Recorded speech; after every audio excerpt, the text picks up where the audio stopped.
Can't decide and torn between a romantic, comedy, action, or an indie film to watch for the weekend? Well. Golden State Media Concepts Movie Podcast is your ultimate guide to the latest movies. Join us as we dissect the latest on the blockbusters. It's the Golden State Media Concepts Movie Podcast.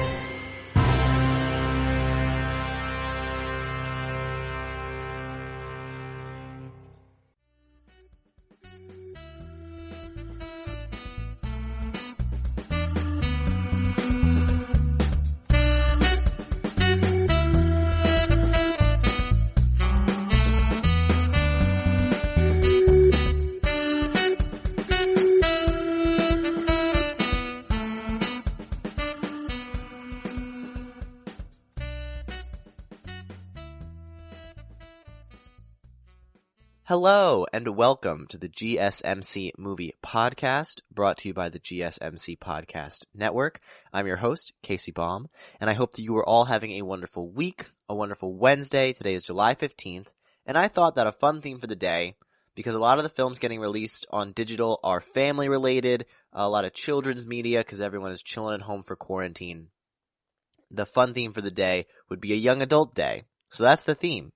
So the first film that I watched was Artemis Fowl on Disney+. It's a new film from 2020.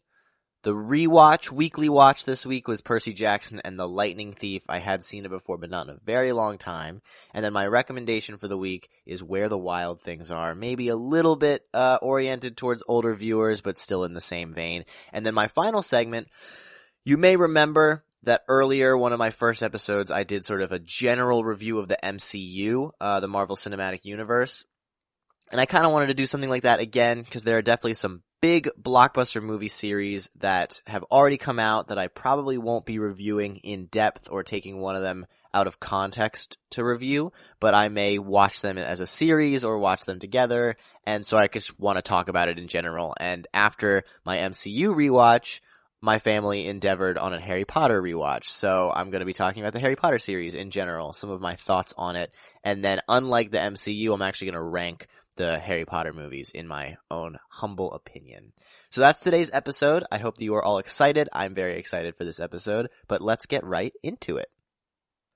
Alright, so Artemis Fowl is a film that was released on June 12th, 2020, so about a month ago. It's streaming right now on Disney+. It's a Disney+ original.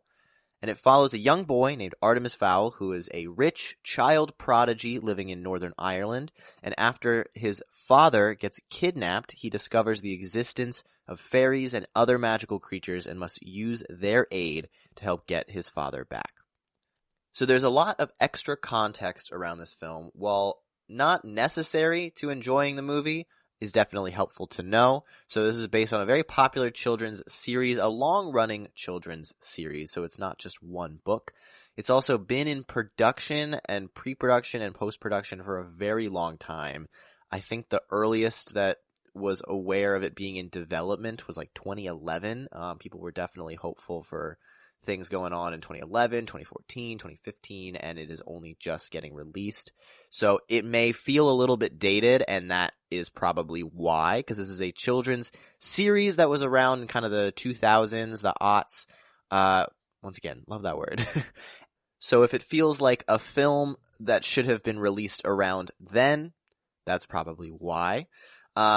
Full disclosure, I have not read these books. I don't know a lot about them, so it was kind of fun to go into this movie blind, because there are a lot of young adult books that I had read, and so I watched the movie and definitely had that lens, but it was nice to just watch this as a movie. And so initial thoughts, it was not very good. I did not particularly like this movie. I can't even really say that I enjoyed my time watching it. I was very confused watching it.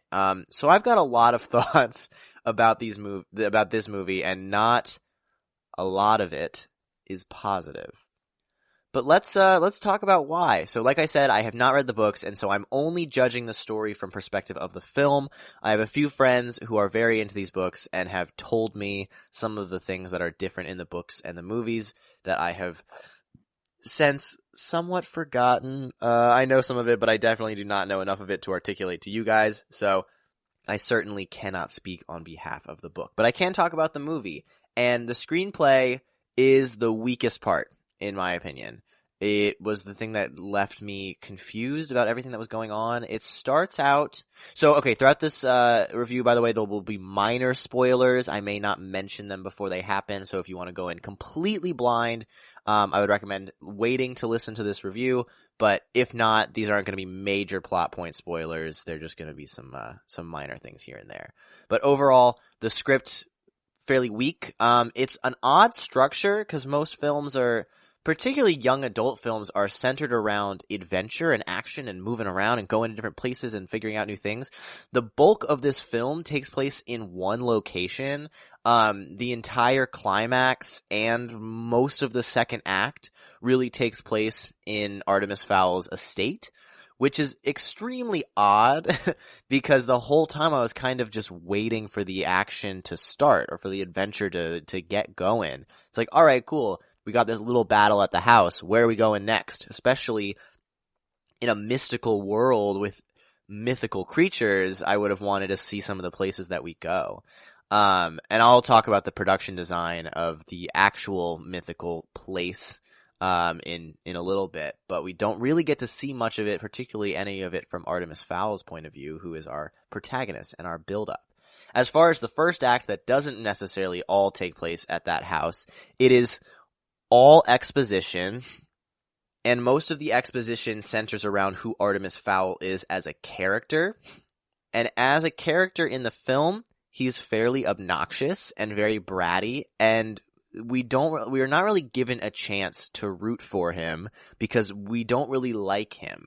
And there isn't any character development or substantial character development to the end of the film in seeing his growth from sort of an annoying spoiled brat to maybe the hero that we would want to see. In fact, if anything, a lot of the events that transpire and his knowledge and expertise on how to get things done only enforce who he is as a character. So we never get the chance to really enjoy his presence on screen.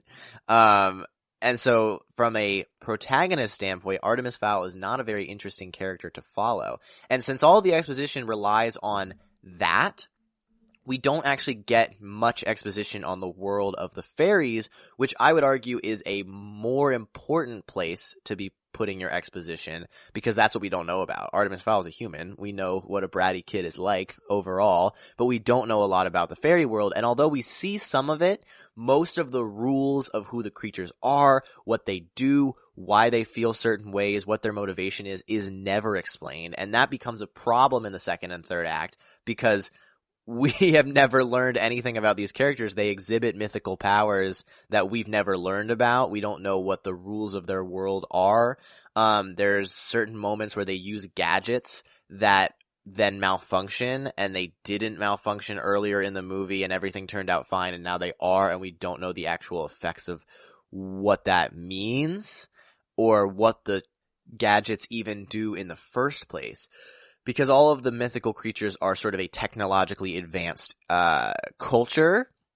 They have all these things that we wouldn't be accustomed to, and none of them are, the powers of what they do aren't particularly explained very well. So that's fairly weak. The other thing that's fairly weak is because of the whole Artemis Fowl being not the strongest character, most of the relationships are also not very strong. There seems to be an emotional kind of heart of this film is supposed to be between Artemis and a leprechaun that comes into sort of his world, but we actually, first of all, there isn't very much chemistry, but that's sort of a different thing. But even in the writing, there's no reason for the leprechaun to trust Artemis Fowl. There's no reason for Artemis Fowl to even know that that is the leprechaun he would be getting to interact with. And it seems like there's supposed to be some budding romance between the two of them because they're both younger and it's a young adult movie, and having a romantic subplot is pretty typical. But there isn't any of that expressed in the screenplay, which is really unfortunate. And all of the other side characters don't get enough time on screen for us to really care about their relationship to Artemis, their relationship to us. And so whenever there's emotional moments with characters either being in danger or other events that may exhibit an emotional response from us. We don't get that because we haven't established these characters enough. We don't know who they are separate from Artemis, and then even with Artemis, we don't spend enough time with them together. There's a character in this who is the butler's niece, who I completely forgot was even in the movie. She serves zero purpose. She comes in and I was like, oh cool, we're gonna get a companion for Artemis. It's gonna be nice to have somebody on his level who may not be who may be more of kind of an avenue for the audience, since Artemis Fowl is supposed to be this like genius kid, and she shows up for like 5 minutes and then she shows up at the end, sort of climax to be put in peril. So it's sort of unfortunate that we don't get to see any of these character relationships. There are also moments where Artemis Fowl is super, super smart, which is what he's supposed to be. And then there are other moments where he isn't very smart because the story needs him to not be smart. So the leprechaun that he gets, he has no reason to know why she would be even important in the world of the leprechauns, nor somebody that would help him, because she just so happens to be related to the traitor of the leprechaun world and wants to kind of clear his name, and so she has a vendetta against all of the other fairies, and he has no reason to know that's the leprechaun that he would get willing to help him that way. And then additionally, they're trying to find this thing called the Aculos, if I remember correctly, and he has no idea where it is. He knows that it's in the house, and then when we find out where it is, it's like, oh, it was just in a vault. Like, it's just there. Like, there's no reason why he wouldn't have known it to be there. It's like hidden, and he can't figure it out because we need him to not figure it out. There's no actual reason for that. A little quick side tangent too, the Aculos is completely unnecessary to the story. It's this thing, it's a very common trope in films, particularly adventure films, action films, called the MacGuffin. And it basically is the item or thing that the entire film surrounds but doesn't actually have any bearing on the rest of the film. So it's really like, take for example the ring in Lord of the Rings. It's about the journey, and it's about the relationship between all the characters. It doesn't actually have anything to do with the ring all that much. Star Wars, the Death Star, it's about destroying the Death Star, but it's really about destroying the Empire and the relationship between all the characters. So it's this, so sometimes it works very well and it's important to kind of get the story moving, put it in motion, but other times it's just a weak plot device that doesn't serve any necessity and just becomes sort of a boring cliche, and that's sort of how it serves in this film. I've talked a lot about some of the lazy screenwriting here, and so the only other thing that I will say is that there is no moment where we get to understand the inner psyche of Artemis, or any of the other characters for that matter, because every plot point is realistically said out loud. So like, somebody will be like, Artemis, what are we supposed to do? And Artemis is like, I'm probably going to do this, and then that. It's like everything is just said to us. None of it is shown. We don't have any sense of conflict going on, and since it all takes place in that one location, there's really there's no emotional stakes, and there's no sense of unfamiliarity for Artemis, and so we really kind of are, yep, he's going to get it done the whole time. That's kind of how it goes. So, fairly lazy, weak screenwriting, and it is not helped by the acting. A lot of the acting is fairly stiff. Particularly for a young adult film, it should be light and fun and over the top almost. And there are some characters that are over the top, but they're kind of overacting. Like, they're not over the top in a fun, theatrical way, but they're just over the top in a goofy, silly way that is not all that enjoyable to watch. And Artemis is not one of them. The acting on his part is fairly stiff. It's fairly one note. It seems as though he's almost reading the script, as he's acting, as opposed to having it memorized. Josh Gad is trying to be goofy, and it just seems like it's overacting, and the rest of the characters are more dry so that he seems out of place. And then also it takes place in Ireland, and not all of the actors are Irish, and so some of the accents kind of go in and out. Judi Dench's was one that was not all that strong overall. So the acting is not helped by the screenplay, nor is the screenplay helped by the acting. Moving on to production design, the visual effects are pretty good, but you can expect something like that with Disney. They've got a lot of money to pump into this, and it's been going on for so long. If the visual effects were any weaker, I probably would have been fairly disappointed, so you can kind of expect that going in. But a lot of the character design for mythical creatures is fairly generic. We see a lot of these creatures in other magical films, and there's really no variation from other films to this one that kind of sets them apart.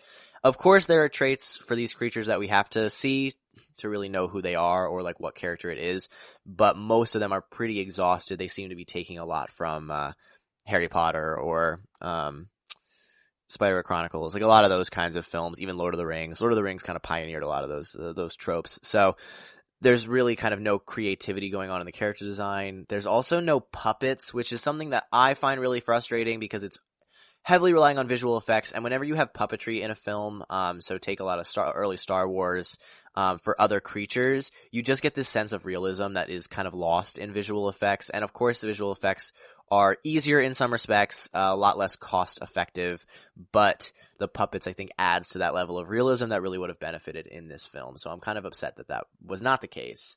The city I mentioned earlier for the mythical creatures, the fairies, is also fairly generic. It's cool, but it really just looks like a sci-fi city. It doesn't look like anything other than maybe something you'd see in Guardians of the Galaxy. It looks a lot like Valerian, which came out a couple years ago. So that's pretty plain. It's sort of this blue sci-fi tech Blade Runner-esque look. I would have liked something a little bit maybe more inspired by sort of like like Irish folklore. I think that would have been fun if we got some like Celtic looks at it. Maybe sort of like you know how Wakanda looks like a technologically advanced version of like African culture? That would have been very cool to see in terms of like Irish culture as opposed to just a stereotypical Blade Runner sci-fi city. So I was kind of upset by that for sure. Cinematography is also really weird. It's pretty basic, like on most respects. It's that sort of two shot over the shoulder, get that wide angle, but there are some also like choices that were made that were just odd choices. One of those being Josh Gad sort of narrates the story, but he narrates it in black and white, and there's no reason for it to be narrated in black and white other than like to set it apart from everything else, but we know that it's a narration. We've seen where it's coming from, so we know that it exists outside of the timeline that we're watching, and it just seems like a lazy choice to set things apart that doesn't have any bearing on the narrative. There's no narrative purpose for it being black and white. 13 Reasons Why did this trope too when they're explaining things, when they're kind of like in a police station. So not only is it something that was done already by a television show that also is not very good, it just doesn't, it seems to lack any emotional narrative depth to it. There are also a few moments in the shots where they're done in like slow motion and the frames per second are a bit off, so it looks really choppy and it just looks very sloppy and takes you completely out of the scene that you're watching. The other thing is that in a lot of action films, it relies heavily on lots and lots of cuts in the editing because there's less of an emphasis on choreography, and they realize they can get the sense of action with just cutting and doing a lot of editing, and that's definitely what's done here. There's very little choreography going on, and the choreography that is going on isn't very strong, and so the editing on action is so chaotic, and you don't have any idea what's going on except for a few moments of slow motion, which is very cool, but has definitely been done before. So there's really no excitement for any of the action scenes. The one positive that I will say is there are some cool transitions. There are a few moments where they transition from scene to scene with some fun imagery, some cool symbolism, but that's about it. I mentioned the whole editing with the action. So going on to the sound, the score is kind of fun. There's some definitely some Celtic influences that I would have liked to see throughout the rest of the film, but it is definitely there in the score, which is a little bit more exciting, adds to the originality of the movie. And then as far as the directing, it's directed by Kenneth Branagh, who is a famous actor, and he's actually in Harry Potter, so I'm going to be talking about him again. So 2 times for Kenneth Branagh, but he's not my favorite director. He seems to be working on autopilot a lot of the time, where there's really no creativity in any of the choices that are being made. They seem to be either strictly functional or to set things apart in a way that doesn't actually have any like comparison parallel to the story being told. It just seems like a way to set things apart so it doesn't become boring or monotonous, and because of that it becomes boring and monotonous. So then I just think that there is a very, very much a lack of creativity going on in this film as a whole, as you have probably understood throughout this review. But that are my thoughts on Artemis Fowl. So I'm going to give this one a soft 3 out of 10. It really is not my favorite film. It is definitely not one of my favorites from this year. So I can't say that I recommend this one. There are definitely some other stronger young adult films to be watching, particularly even on Disney+. And I'm going to be talking about some of them coming up. So that was my review on Artemis Fowl. Next up is my weekly watch, which is Percy Jackson and the Lightning Thief. Percy Jackson and the Olympians, the Lightning Thief. Sorry, it's too long for its own good. Then I'll be talking about Where the Wild Things Are, and make sure you stay tuned until the very end, where I talk about the entire Harry Potter series and give my ranking on the films. But for right now, we're going to take a quick break. Want to know the latest and hottest music hitting the airwaves? Don't be left out. Listen to the Golden State Media Concepts Music Podcast. It keeps you on the loop with everything you need to know from pop, rock, hip-hop, and the top 40. And we'll throw in news of your favorite artists, concert and tour dates, and so much more. Listen no further, because this is the gold standard in music podcast.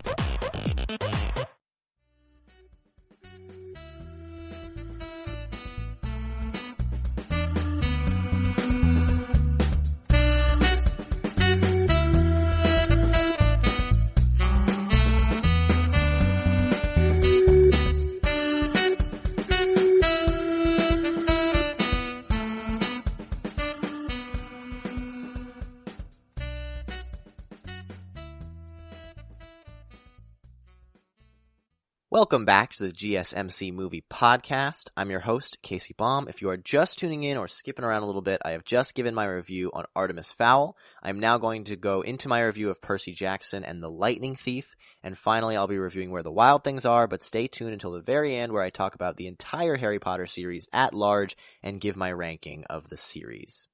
So this one is Percy Jackson and the Olympians, the Lightning Thief. Another one based on a very popular book series. This one is a little bit older, but it is also streaming on Disney+, which is fun. That's where I watched it. And Percy Jackson, if you don't already know, follows Percy Jackson as he discovers that he is a demigod, the son of Poseidon, and has to go on a mythical quest to find Zeus's stolen lightning bolt in order to save his mother, who has been captured by Hades.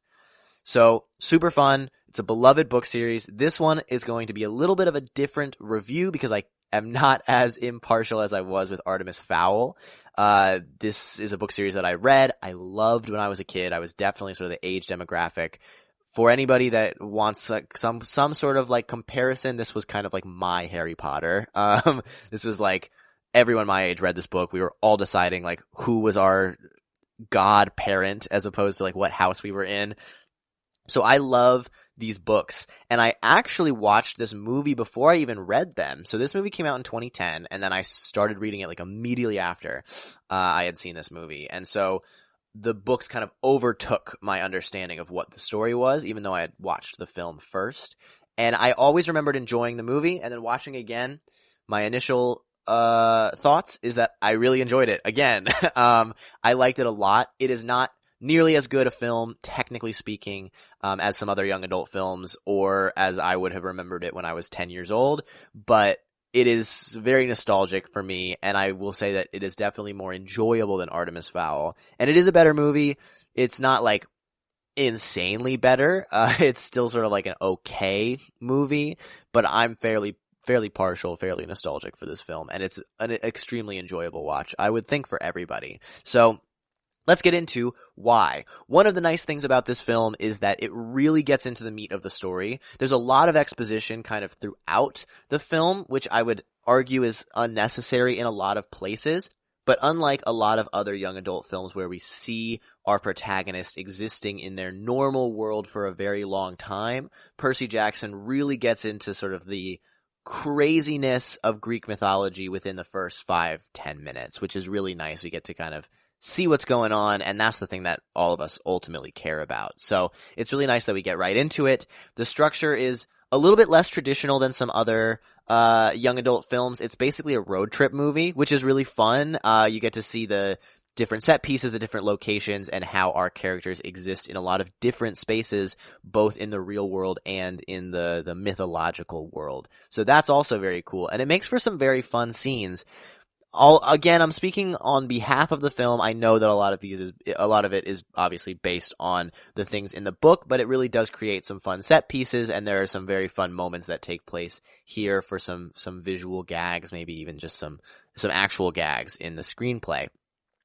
But like I said, there is a lot of exposition throughout this film, not even just in the beginning. Almost every time we get to a new location, something has to be explained, and I would argue that this is fairly unnecessary only because Greek mythology is such a popular, culture that a lot of people know, particularly in the United States. It's just something that was either taught in school or something that a lot of people find fascinating. And even if you didn't do any research, I would argue that most people know who Zeus and Poseidon are, who Medusa is, what the Hydra is.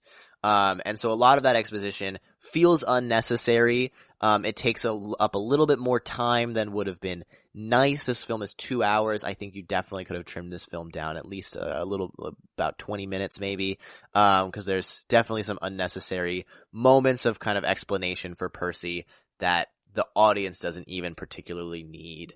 Additionally, the film relies very heavily on tropes that are used in a lot of other young adult films, or just, young adult films, whether or not they're based on books, but tropes that are tried and true. People know that they work in films, and the average audience member will know the formula, and so nothing really comes as a surprise. And although sometimes these tropes work, and sometimes it even works in this film, it just is something that becomes a little bit lazy, or again, just sort of not as creative as it could be. So like I mentioned earlier in the Artemis Fowl review, there is the MacGuffin. Persephone's pearls is a total MacGuffin. There's actually a couple MacGuffins in here. The pearls are it just sort of sets the road trip off in motion. The lightning bolt totally is. Although that they're cool and they work in context of the story is really about Percy Jackson finding out that he is a demigod and figuring out his powers. So they work in context of the story, but again, it is important to recognize what that trope is, why it exists in the film.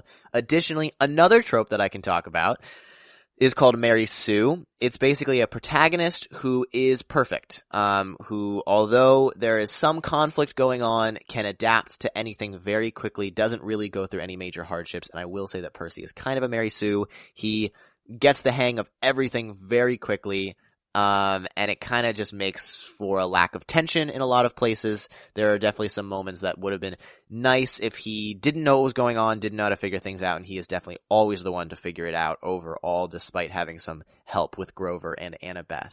So there are some pretty typical tropes in here that don't make for any surprises, and maybe even cut back on some of the tension that would have been nice in here, but it isn't a huge miss overall, but definitely something that could have been fixed. The acting in this one is not as good as I remember. I really like all of these actors, and I think they're very fun.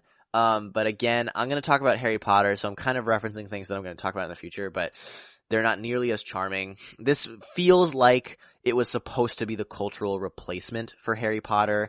Harry Potter was just about to end, and Percy Jackson was that next book series that was really good, that kids really liked, and could really kind of create this cultural phenomenon again. And it's also a different movie studio, so it's definitely a combat to Harry Potter. But there's just that level of charm that's kind of lost that we don't have in this one. And so some of the acting is fairly stiff. There are definitely still some fun moments. Grover has some fun lines. I don't know whether they were improv or not. There's a line about the recession, which I think is kind of funny because kids have no idea what he's talking about. And then looking back, you're like, oh, okay, funny. We know this is a 2010 movie for sure. but the main three are not quite as strong as they could have been. Their chemistry is definitely pretty good. But I just think that their acting is a little bit weaker. The standouts for sure are Uma Thurman as Medusa. She is fantastic. Medusa is the coolest creature in this one by far. And then also Jake Abel as Luke is a pretty fun, antagonist for a lot of the film. But overall, it's such a fun and creative premise that I think a lot of the acting and the characters lack that charm, and so it relies almost too heavily on your investment in the actual story, and I would have liked there to be a lot more character development in the actual protagonists, plural, of the film. The production design is very, very good overall. The set pieces are super fun, and again, a lot of that comes from the book, but the actual design of them is really cool. I really like the Lotus Hotel. I think there's a lot of fun colors there. Having like young kids party in Vegas creates some very, very fun moments. The Medusa sculpture garden has this sense of dread throughout it, even before Medusa shows up. So I really like that one. The one that is not quite as fun, this is definitely a little bit unbiased because I am coming from reading the book. The Hydra moment in the book is actually a chimera on the St. Louis Arch, which would have been really cool. I love the Hydra, and I remember as a kid it being my favorite moment, but I think that the chimera would have created a more dynamic scene. The Hydra still creates a fairly dynamic scene, but it is overall like kind of gray compared to a lot of the other action sequences. So the set pieces are fun, but there are some improvements that could have been done. There's no real standout in the costuming department. They're pretty much just wearing typical teenage clothes. At least nothing that comes off apparent.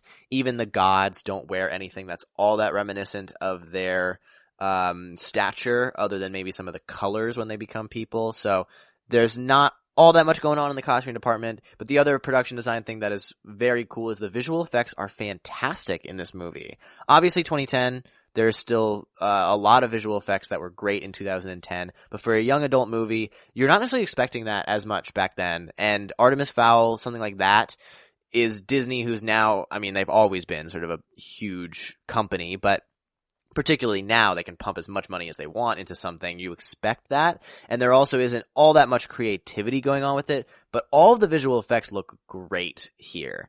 There's some cool moments, like all the creatures look awesome. None of it feels out of place. And then there's also when they travel down to Hades, it's all visual effects. And of course you know that, but it looks really great, I have to say. It also flows really nicely into the cinematography. So although the cinematography might be somewhat plain, like a lot of films like this, there isn't all that much creativity going on with the cinematography. The visual effects fit quite nicely. They don't ever feel out of place. And then in contrast to Artemis Fowl, the action here is pretty good. We get a good sense of what's going on. There isn't all that intricate choreography, but the choreography that there is, we actually get to see mostly. And there's also a good sense of space. We know where characters exist in reference to other characters, to other places in the scene. So the cinematography on the action is pretty good. As far as the editing goes, I mentioned earlier that there are some places where it could have been cut down, trim some of the fat. That is definitely the case here. There are some scenes or some moments that I think could have been cut down, for sure.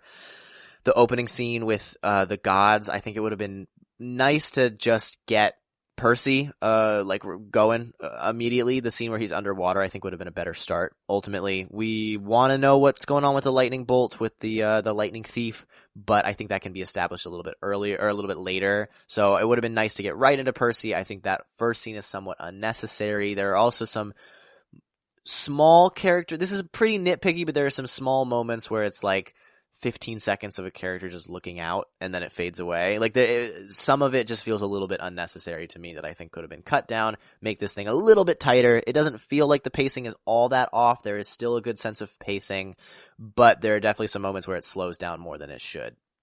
There's also a lot of fades in the film, which is just a personal preference. It's not my favorite all the time. I think it slows things down, particularly in a film like this, and then it also feels like there is not nearly as a final moment as there should be in certain scenes. It just sort of like slowly fades into oblivion into the next one. So would have preferred some harder cuts in a lot of places. And then the final thing that goes along with editing is the color grading and just the lighting in general. So this is somewhat cinematography too. There's blue and orange everywhere. So that was a staple of mid 2000s cinematography film blockbuster looks. You can see it everywhere. A prime example is Transformers, but if you look at basic color theory on the color wheel, blue and orange are complementary colors, and orange is the closest color to skin tone in any skin tone, realistically speaking. So complementing it with blue scenes, blue lighting was pretty typical, but it just became a very tired cliche very quickly. So it works here, especially because Percy Jackson is son of Poseidon and water, blue, come on, of course. And also like Hades, there's the orange going on, but it definitely is noticeable in a lot of places. So be aware of that. And I don't know where this lies in sort of the talking about like whether it was a cliche at that point. I think it already kind of was, but it doesn't take away from the film or anything. The soundtrack is definitely fun. There's some fun gags with the soundtrack. The Highway to Hell one I'm definitely very partial to, but as far as the score goes, it's pretty good, but it's just not all that memorable. There's nothing nearly like the Harry Potter score that you would remember. Funny enough though, this is directed by the director of Harry Potter 1 and 2. It's directed by Chris Columbus, which I had no idea. Chris Columbus has directed some of my favorite movies, Home Alone, first few Harry Potters. So I was surprised to know that he directed this, and this feels a little bit different than all of his stuff, but it still has that sense of like childhood wonder. But part of me wonders that after Harry Potter, he might have been also a little bit on autopilot. There are some moments, like I said, that I think could have been trimmed or cleaned up just a little bit if they had spent a little bit more time on the post-production process. I think that would have tightened things up a bit, but he definitely creates some good set pieces. He also has a good sense of like crowd, which is kind of cool. Not a lot of films care all that much about the extras, but you really get a sense of the fact that Camp Half-Blood is a space that other kids exist in, much like Hogwarts. I know that I'm comparing this to Harry Potter, but I think it begs to be compared to Harry Potter in a lot of aspects. So he does have a good sense of crowd work, which is something that you don't see very often in a lot of other directors, which I liked.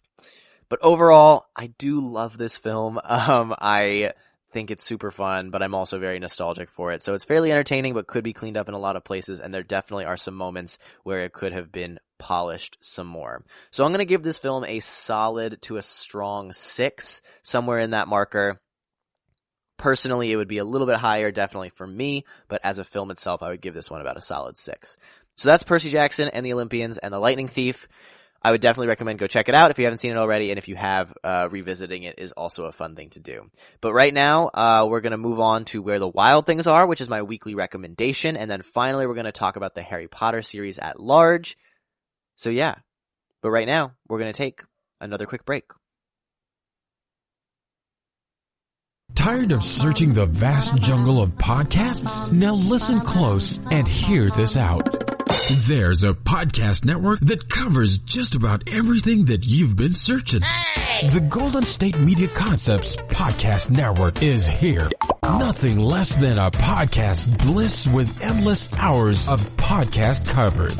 From news, sports, music, fashion, cooking, entertainment, fantasy, football, and so much more. So stop lurking around and go straight out to the Golden State Media Concepts Podcast Network. Guaranteed to fill that podcast itch.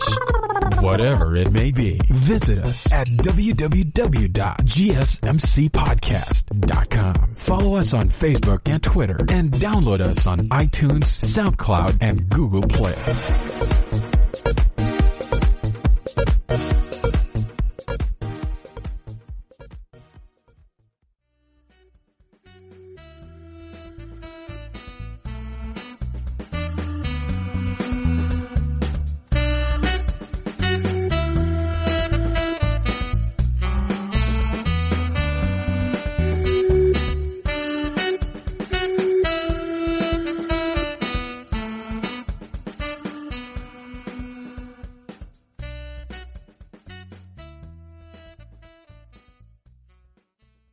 Welcome back to the GSMC Movie Podcast. I'm your host, Casey Baum, If you are just tuning in or skipping around a little bit, I have just given my review of Artemis Fowl and Percy Jackson and the Lightning Thief.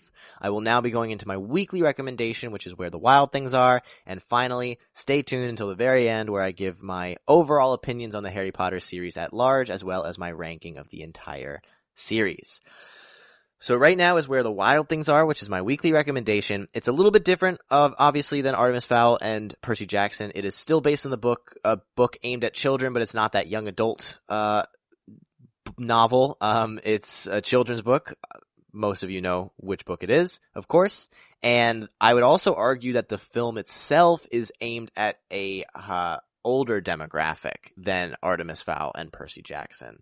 So Where the Wild Things Are follows Max after he gets in an argument with his mother. He runs away to a far-off land of mythical, imaginative beasts where he has to tame them as well as coexist with them. So I was in love with this book when I was younger. I think everybody had that one children's book that you would just recite and memorize and say over and over and over again that you were in love with, and this was mine. I came home from school every day after preschool, had the cassette tape recording, put it in, sat on my bed and listened to somebody say Where the Wild Things Are over and over and over and over again. So I loved the book, and the first time that I watched the movie, I hated it. I watched it basically when it came out, which was 2009, and it is way more mature of a film than the book is, clearly, and it's also way more mature of a film than I think even marketed, and so I didn't like the film. It was definitely too mature for me at the time. Going back, I love it, and then I have watched it again recently, love it just as much. And I think a lot of that comes down to the tone of it, because the tone of the book, the thing about the book is that it's 10 sentences. So if you're going to adapt a children's book that is that short, there are definitely some liberties that have to be taken. And all of the liberties that are taken in this film feel as though they are reminiscent of the tone of the book and really emphasize all of the themes that the book is trying to capture. So some context around the book is that when it was released in the 60s by Maurice Sendak, it came under a lot of fire. It was banned from a lot of libraries because it was very, very different, very untraditional from a lot of other children's books. Maurice Sendak kind of wrote it as a rejection of the almost manual-esque politeness books of the 50s, the 40s and the 50s, centered around sort of the nuclear family, because he wanted to write a book that felt a lot more like the childhood that he knew. And so this only became unbanned when people found out that a lot of kids were really flocking to it, and so that's when it was not as under fire as it may have been previously. And the film has been met with similar criticism. A lot of people think that it's too mature, not nearly as traditional of a kids movie as other ones, but I do think that it really treats its audience as very, very mature, which is really important for children's media. I think having the children's media talk to kids and not talk down to kids is very, very important, because otherwise, I just think people forget how mature you feel when you're a kid and how much you can understand as a kid. So this film treats people like that way, and even if it is a different tone, and the sense of sadness and maybe even too melancholy for kids is there, that is true, but I would argue that there are definitely some kids who can handle it, and revisiting it later on is really interesting to see. So the screenplay is unbelievably mature. It has this focus on childhood and focus on childhood emotions, but it's really talking about how we as children grapple with that and how we learn to understand our own emotions in regards to our imagination and our relationships with other people. And it doesn't dial back on that theme at all. It meets it with the head-on intensity that you would feel as a child. There are some scenes that are very hard to watch because of the visceral emotion that you feel just trying to put yourself in the shoes of Max and how you may have felt when things like that happened, whether it be his relationship with his sister or his relationship with his mother. He has extremely intense emotions that they have been able to subdue with time and age that he has not figured out how to grapple with yet. And so the responses that he has are completely natural, and we get to empathize with him even though they may be mistakes in the future. So the film is really a rejection of this loneliness and sadness that you feel as a kid that you don't necessarily know how to articulate or how to understand, and moving it to the imagination world of Max from the book, The World of the Wild Things, is really important into understanding the themes of the film at large. There's also what's really nice is that the dialogue in the film is fittingly very juvenile. There's one particular line that I love where Max is trying to convince the Wild Things not to eat him and how he's a magical person, and they're questioning why he's magical and how he has these powers. And he says that he's so small that it can fit through the cracks. And they're like, well, what if the cracks get sealed up? And he says, well, I have a recracker. And they're like, well, what if we have a thing that can get through a recracker? And he says, well, I have a double recracker that nothing can get through, end of sentence, period. Which is such a juvenile, childlike statement to end the conversation, and just the idea of a recracker that doesn't exist is so wonderful to listen to, and that dialogue really fits here, whether it's him saying it or the Wild Things saying it, and none of it feels like it's juvenile writing. It feels as though it is a juvenile mind articulating exactly what they're trying to say in a very mature, well-written way in regards to the actual screenplay. Sometimes, too, in children's media, whether it be books or films, kids will say things. First of all, they'll act like kids for most of the story, and then when they need to talk about the themes or the morals of what's going on, they'll say something unbelievably mature, that's super profound, that's something a philosopher might say, that doesn't make any sense. And everything that Max or the Wild Things say is perfectly in tune to the themes and morals of the story, but in the way that they would understand it and be able to articulate it, which is a sign of some very, very talented writers. Moving on to the acting, this film has a star-studded cast. Another overlap, much like Chris Columbus and Kenneth Branagh. Catherine Keener plays the mother both in Percy Jackson and this one. I would say she's a lot stronger in this one. And what's really nice about this film is that none of the star power feels out of place. None of it takes away from the actual message of the film, because a lot of the star power is coming from the voice acting. And so the voice acting really emulates this childlike manner of speaking, whether it be in tone or the actual words being said. So all of the Wild Things are somewhat supposed to represent the emotions that Max feels or the relationships that he has, and they're all supposed to be kind of childlike, because he almost serves as the parent in this scenario. The role reversal here is definitely part of the message, and so having the voice acting really kind of move towards that more juvenile sense, I think, was really important, and people like Catherine O'Hara and Forrest Whitaker really nail that.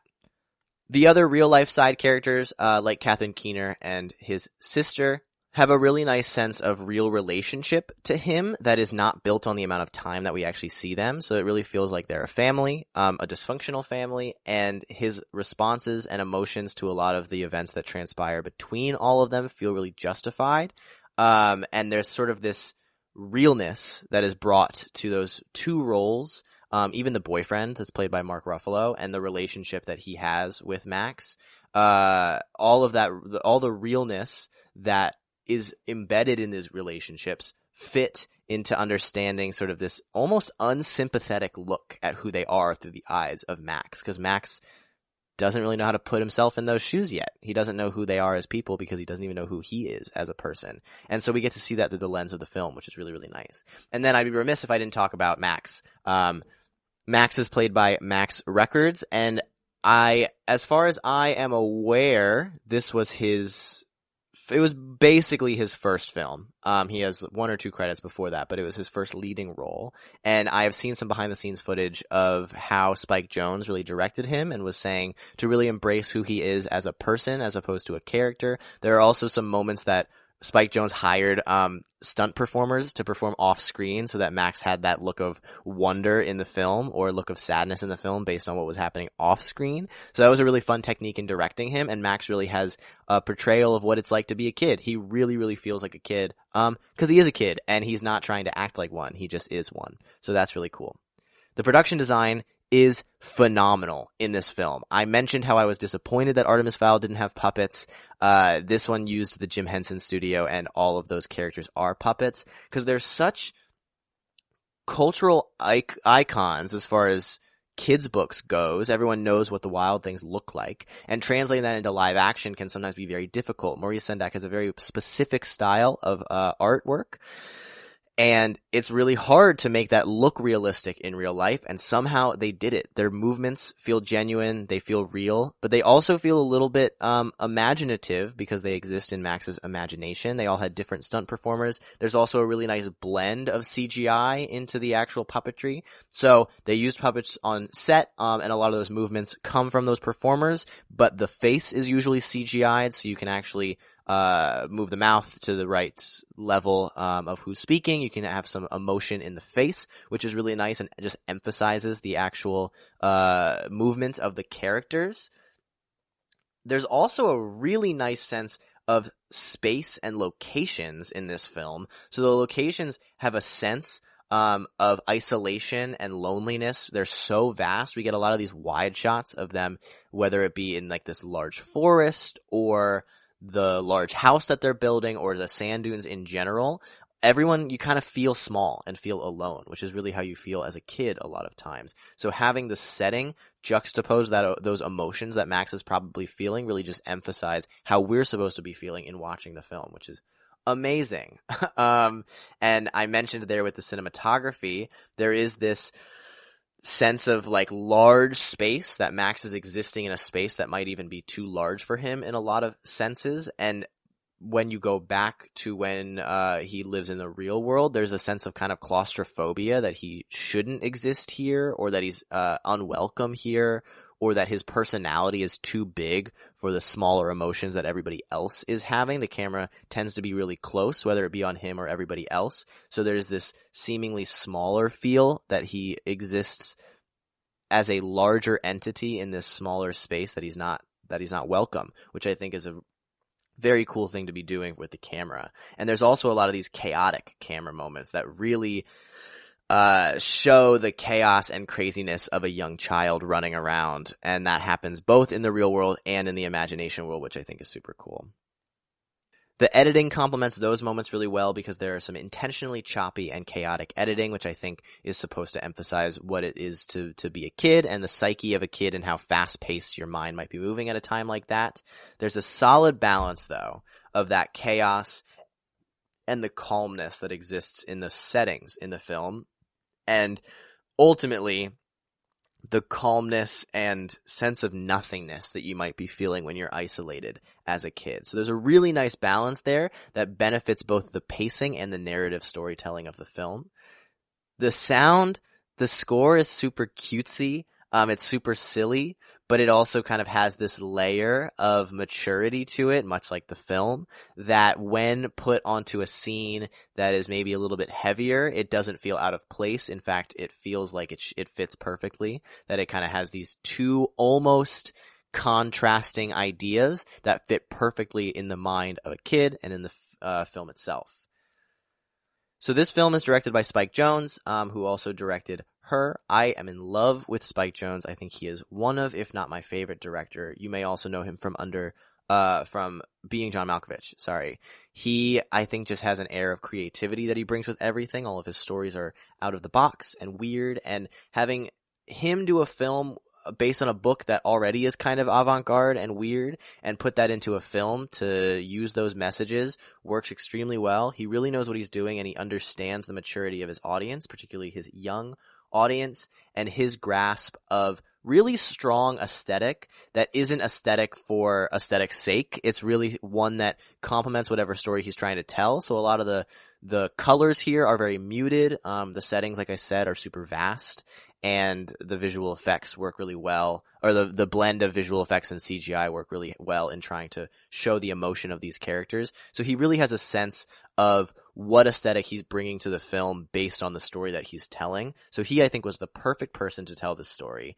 I really just love how this film is about empathy and about the complex emotions you might feel as a kid, some of those negative ones that you're trying to reject but also trying to understand. I think there's also, watching it when you're older, there's a level of trying to understand sort of your parents and your upbringing and the empathy that you might feel that you didn't have when you were younger at how hard it is to be a parent. And it's something that Max ultimately has to learn being the parent of all these wild things and how crazy they are and how they are ultimately doing the exact same thing that he was doing in the beginning of the movie. So I absolutely adore this film. It is one of my favorite films of all time. I cannot recommend this one enough. So Where the Wild Things Are gets a soft to solid 10. It is one of my favorites. Please, please, please go check it out, especially if you have already seen it and didn't necessarily like it. I would highly recommend you go revisit the film. So that was Where the Wild Things Are, and stay tuned until the very end in just a second where I talk about all of the Harry Potter films, which I'm super excited about because I just finished them all. So right now we're going to take our final break.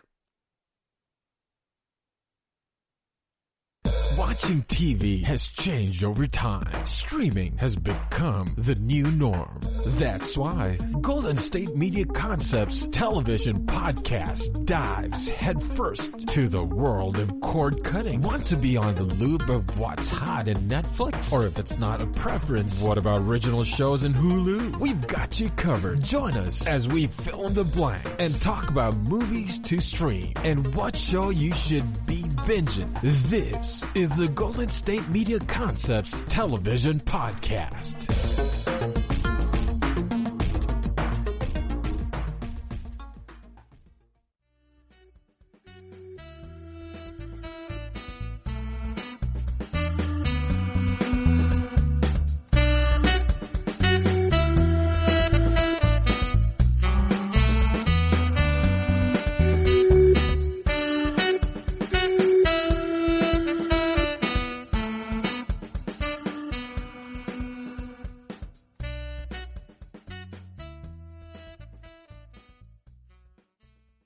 Welcome back to the GSMC Movie Podcast. I'm your host, Casey Baum. If you are just tuning in or skipping around a little bit, I have just given my reviews of Artemis Fowl, Percy Jackson and the Lightning Thief, and Where the Wild Things Are. This is a very young adult themed day, and so to emphasize, to cap everything off, I'm going to be talking about Harry Potter, the Harry Potter series. So earlier in quarantine, I binged all of the Marvel Cinematic Universe films, which was a lot more films than the Harry Potter ones, but since we finished that series, my family thought it would be really fun to revisit the Harry Potter films, because we found out that my mom had never seen them, which is crazy, first of all.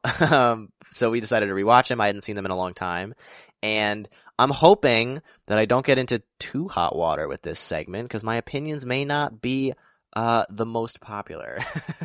So I like anybody else, I really like Harry Potter. I really appreciate Harry Potter. I think it's a really important cultural event. It's also one of those books that I think has kind of solidified itself into sort of classic literature. It's really important in understanding the culture and time that it was created, and so I think it really has built itself up in that sense. And the films have done the same thing as a translation of those books. And I remember loving these films. I had only read, I think I've read up to the fourth book. So I used to read these or my dad used to read these to me when I was younger, and then I used to read them, and I never really got through the fourth one. So I always enjoyed it, but it was never like my total cup of tea. It wasn't my favorite series.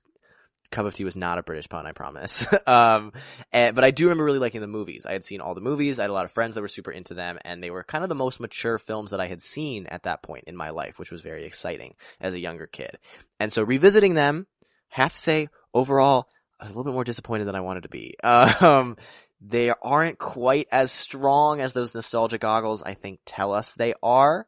And I'll go into why I think that as a whole, but we're just going to go movie by movie, and then at the very end, I'll rank them overall, because I do still enjoy them, and I think they're fun. I just think there are a lot of places that they could definitely improve. So, the first one, is definitely the one I'm going to get in the most hot water for, because I have to say this is probably one of my least favorite ones. It isn't nearly as good as I remember. All of the moments that I think we remember tend to happen in either the first 30 minutes or the last 30 minutes, and there are a few moments in between that are super fun, but overall, there's a lot of setup that I think isn't as necessary, because it's going to be coming either later in the film, or most people I think I take for granted how embedded the story is in culture in general, because I think when this first movie came out, I think the first 2 or 3 books were out, if I'm not mistaken, maybe even 4, but so the story was not quite as popular, and the movies are ones that kind of, I think, brought it into the mainstream even more. But even still, I think a lot of people had read the books. It isn't all that forgiving. It kind of just puts everything in there. And so I think there are a lot of places too where the pacing is a lot slower than it should be, particularly for a kids movie. Mostly a kids movie, but the pacing is fairly slow, fairly monotonous. There are some moments of quick action and then a lot of dull moments. And so I think there are some things that could have been cut down. The pacing could have been a little bit better. And there's kind of some poor editing, which I actually think translates for most of the series. Most of the series has some editing that is not quite on par. It tends to be pretty slow. And I think that happens because Harry Potter was such a popular book series that almost every event from the books had to be put in the movies. There wasn't a lot of creative freedom that I think the fans were willing to give the filmmakers. And I'm personally of the camp that in an adaptation, something should change, some things should be different in the films, as long as it keeps sort of the tone of everything else going on. And Harry Potter, I think, just crams too much in for the most part, because a lot more can happen in a book. You can understand a lot more of what's going on. In a movie, I think, should be cut down a little bit. So the pacing is like that, because none of these movies are less than 2 hours. They are all very long. So the film, I think the fans overall weren't quite as forgiving, to some of the filmmakers. I think were under a little more pressure because of how popular this book series is, whether it was true or not, or warranted or not. But for the first one, of course, it's still insanely fun. It's insanely charming. The casting is insane. The kids are so fun. They are I think the best trio, particularly when they're younger, of lots of films. Maybe I would definitely put them in sort of like the top 5, like, trio protagonists. They're super fun. Of course, there are also some super iconic, memorable moments going on, and they hold up very well. They're super fun. This is kind of a perfect Halloween movie, I feel like. It's not like scary, but it's like spooky. It has this aura of, like, just kind of what Halloween is like. So I think that's great. All of the characters are well fleshed out. The acting is brilliant. So, and it's just insanely charming and fun to watch. So although the pacing might be off, and might be too much setup, I think overall it's still a pretty fun movie. It's just not my favorite of the series. Number 2, Chamber of Secrets was always my favorite book, cause it was just always like my favorite story. So I love Chamber of Secrets, but again, it's one of the longer ones. The pacing is kind of off. The first like 45 minutes too is just a total rehash of the beginning of the first one. Going back to Diagon Alley, figuring out a way to get to Hogwarts, like all of it is kind of the same thing. The story, or the car, like getting there is still fun, and there are some great moments in this one. I would argue even some better moments in the first one. So I think this definitely improves it on the first one in certain ways, but it also kind of rehashes the first one, both in actual events and story structure overall. But it does have a fantastic climax. Best climax of the whole thing. You actually kind of get a sense of who Voldemort is, so it's great in understanding the villain. All of the characters are fleshed out that much more. The kids are still just as charming, and the acting is still just as good. So this one is still very, very good, even better than the first one.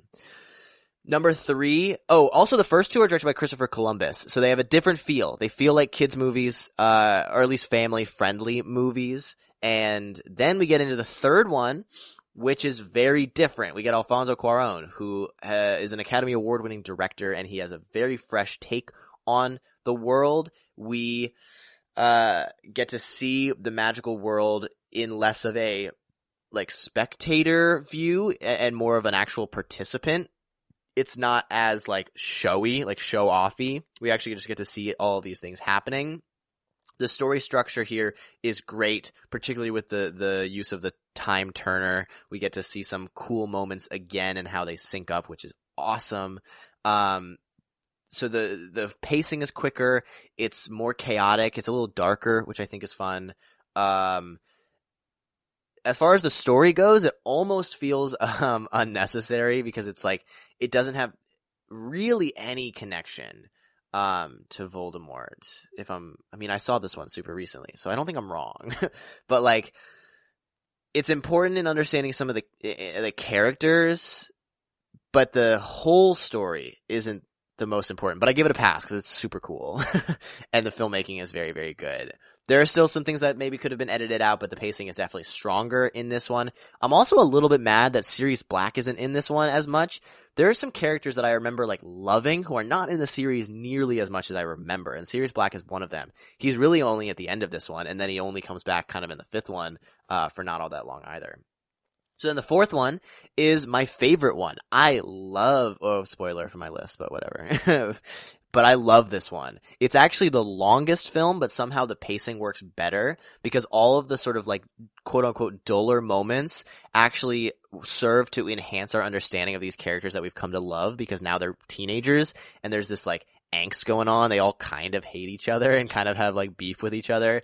But then that also is juxtaposed with the Triwizard Tournament, which is super cool to watch, and the stakes are very, very high, both emotionally and physically. I like how that there's kind of for the first time there's actual emotional stakes that is tied directly to the narrative story going on. The other thing that works really well in this one is that the first three have a sense of like solo story, even though Voldemort is there in like in a sense, it is a solo story. And then this one, and then the next three after Goblet of Fire are sort of all about Voldemort and figuring out how to beat Voldemort. And so this one ties those two themes together perfectly. It doesn't immediately transition into just about Voldemort. It ties in both the full narrative arc and that storyline in a really nice way.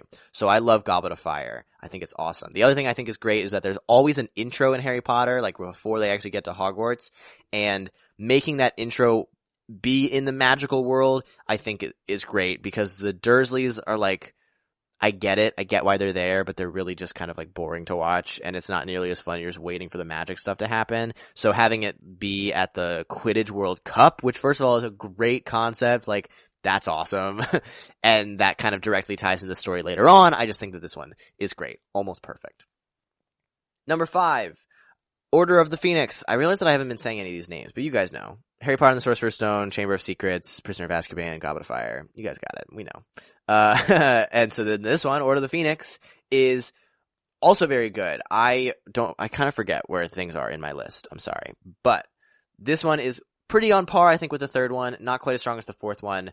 But the emotional stakes, again, are still just as high. We actually get a sense of who these characters are, or at least who they're becoming, which I think is really cool. We get to really grow up with them.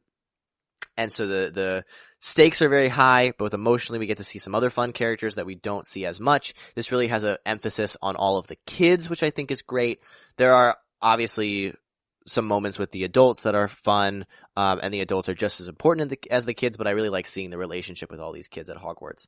And then although the setting and like the scene of the climax may not be as strong, the stakes are very high, it's very exciting, and then we actually get a sense of severity to some of the events that happen in this one, for sure. Kind of for the first time. Not totally for the first time, but almost for the first time. Then number 6, Half-Blood Prince is not nearly as interesting. There isn't really all that interesting of a plot. Everything that I remembered and then have since, like, after watching it also remember kind of happens at the end, because, like, that's the most important part. I'm not really gonna spoil a lot of things, but, like, I assume most of you guys know about Harry Potter. So if you don't, spoilers, but so like the whole scene with like Dumbledore dying is extremely emotional and very important, but that's kind of the only really memorable thing. Even the scene with Dumbledore where they try and find the first Horcrux, I don't think is as strong as it could be. So it's almost in black and white too, which actually is a very fun aesthetic to be going for, and I like that they're embracing that. So there isn't like as strong of a narrative here, but there are some still very cool character moments and a pretty strong ending in this one. And then 7 Part 1, Deathly Hallows Part 1. This one is not good. And I don't care what anybody says. It is boring. It's slow. Everything that happens in this film could have been done in Deathly Hallows Part 2 by making Deathly Hallows Part 2 just a little bit longer. The only necessary things that happen is the destruction of the Horcrux and the explanation of the Deathly Hallows, realistically, and then maybe a couple character deaths. But like all of that could have realistically happened in like 30, 45, maybe an hour. So the pacing just becomes super slow and monotonous, and we have such an understanding of these characters that in this one they become so like quippy and angry at each other. And I get that it's the Horcrux trying to, or like manipulating them, but overall it just becomes kind of like confused and you start to dislike some of these characters. So I just think that overall this one is kind of unnecessary and drags on a lot. But then it makes way for Deathly Hallows Part 2, which is phenomenal. It's such a good ending. It's exciting. It's crazy. Again, with the editing, there are some small moments that I think could have been a little bit quicker. But overall, it doesn't lag on too long in any of those moments. We get a really great finale for almost every character. Side note, Remus Lupin is like my favorite character, and he dies, and that was really sad. But it also is, it is pretty sad. It's pretty emotional, pretty heartfelt, but it's a really great climax. And after watching all the films, it's a really great finale for everybody and all of those characters. So I hope that those opinions weren't too bad, too malicious. I know this is such a beloved series, and I do love it, and I really do enjoy it. I just think there are some places that could improve, and my nostalgia goggles were definitely pretty fogged up before watching it again. So those are my overall thoughts on the films, but let's go over my rankings. So last, but certainly least, is Harry Potter and the Deathly Hallows Part 1. It's slow. It's boring. I would give this one probably a strong 5 out of 10, maybe a soft 6. Probably a strong 5. I'm going to give this one a strong 5. It's not my favorite. It's not very good. Next up in the list, placement number 7 is Harry Potter and the Half-Blood Prince.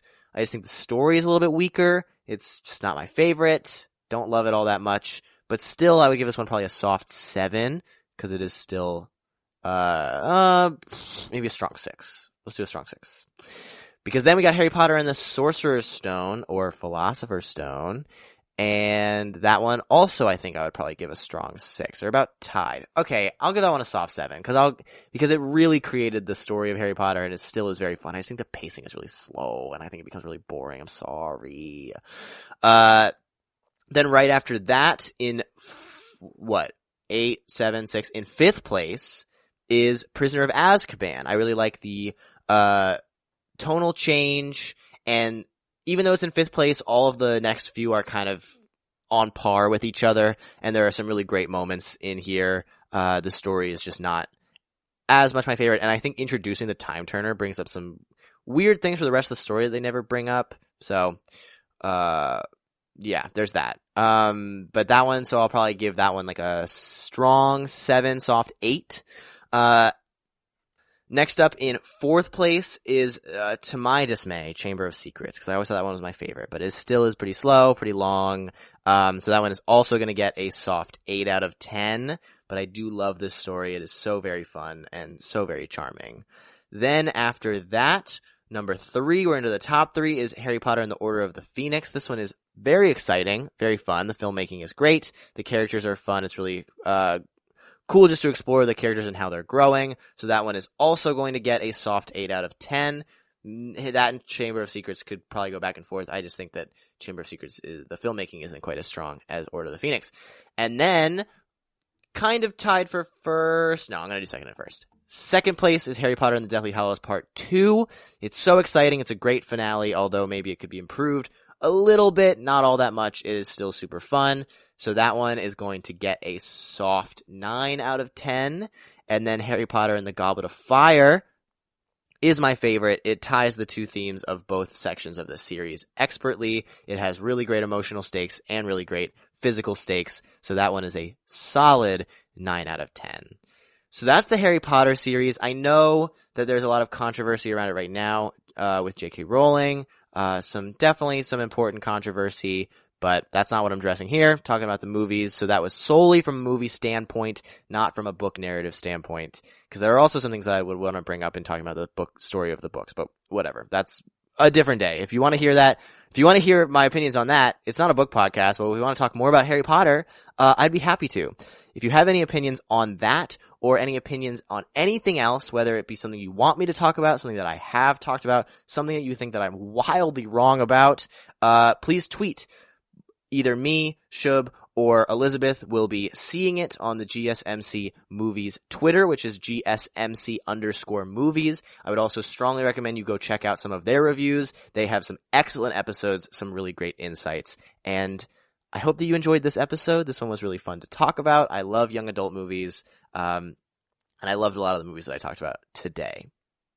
And as always, thank you for listening to the GSMC Movie Podcast, brought to you by the GSMC Podcast Network. I would like to ask that you please remember to subscribe to the show and maybe write us a nice review, because that really, really helps us. Also, if you could please follow us on Facebook, Twitter, and Instagram, we would really appreciate it. We love interacting with all of you guys. So I have been your host, Casey Baum.